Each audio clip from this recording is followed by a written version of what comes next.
ইয়াল্লা তোমার এক মায়ার বান্দির বাচ্চা আমার 50টা টাকা দিয়েছে গো দুজি মোরে ও বেটা কামো তুমি কিতা মারতেছো বান্দির বাচ্চা? কিটা কিটা আমি বান্দির বাচ্চা, আমি বান্দার বাচ্চা। বান্দির বাচ্চা তোমার করছো না বাবার করছো মার গো রইছে?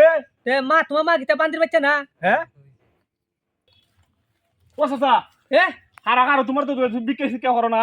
ও ভিক্ষা করি তো তো বাবা রে বাবা, তোমার 3টা মার ধরে তুমি ধর 50 টাকা ধরো। 50 টাকা ওয় বাবা, আমি 3টা মার ধরে মোটরসাইকেল ধরে নিতে হয় না, তুমি আমার একটু দোয়া করে দিতা বাবা। তো করে দিতাম ওয় আচ্ছা আচ্ছা তো করে তুমি এই উড়ো উড়ো ইয়াল্লা তোমার এক মায়ার বান্দির বাচ্চা আমার 50টা টাকা দিয়েছে গো দুজি মোরে ও বেটা কামো তুমি কিতা মারতেছো বান্দির বাচ্চা? কিটা কিটা আমি বান্দির বাচ্চা, আমি বান্দার বাচ্চা। বান্দির বাচ্চা তোমার করছো না বাবার করছো মার গো রইছে? মা তোমার মা কিটা বান্দির বাচ্চা না হ্যাঁ হ্যাঁ বান্দির বাচ্চা নে আরে বাবা একটু দোয়া করে ধরে বাবা। আচ্ছা। না টাকা দে আমার। ইয়ালা দুজি এক বছরে না মোটরসাইকেল শিখতে রে 50 বছরে শিখাই দিও 50 বছর না শিখতে রে 150 বছর শিখাই দিও তারপরে মরণের আগে হইলো তারে মোটরসাইকেল চালানি শিখাই দিও দূর না তুমি তা তুমি কি দোয়া করতেছো আমার টাকা তো আমি মরার পরে আগে 100 বছর 150 বছর আমি বাপ মুনি মিয়া দে আমার টাকা দাও মিয়া। এই মিয়া মরার আগে শিখতে না করে মরার আগে খুঁজি না শিখবা তে মিয়া যে তা হইতো 200 বছর 250 বছর 300 বছর তাই আমি বাপ মুনি।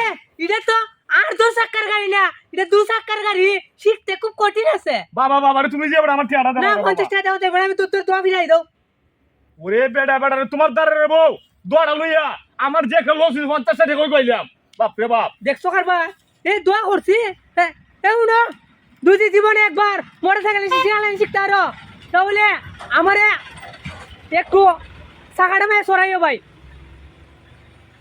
তোরে মর গেলে ভিছে না দুধ আমি দিতে পারি, তুই তো আমার কাছে 50 টাকা নিছ, তোরা সাহার তোলে বেলাইয়া আমি 20 মো 50 টাকা প্রতিশোধ নিমো। বন্ড ফকিরে করে বন্ড ফকির কিতা কইলে আমার চাকার তলে বলাইতে হ্যাঁ ওখানে তোর মজা দেখাইতেছে তোর মতো বড় ফকির না বেটা। ও দেওয়া খানার করে খানার কিস্তি। কেমন উঠতাম এই আমার উড়াই যাও কেউ দেখো সাই আমি আমি 200 টাকা তোর মারছি যদি আপনাদের কাছে ভিডিওটি ভালো লাগে অবশ্যই লাইক কমেন্ট এবং শেয়ার করবেন, কারণ আপনাদের অনুপ্রেরণাই কিন্তু আমাদের পথ চলার একটা সুপন সিঁড়ি। তো আপনারা যে যত বেশি আমাদেরকে পরামর্শ দিবেন, আমাদেরকে শুধু সুন্দর একটা দিক নির্দেশনা দিবেন, অবশ্যই আপনাদের দিক নির্দেশনা অনুযায়ী আমরা ভিডিও বানাতে চেষ্টা করব। অবশ্যই আপনারা ভালো লাগলে ভিডিওটি শেয়ার দিবেন। ধন্যবাদ সবাইকে।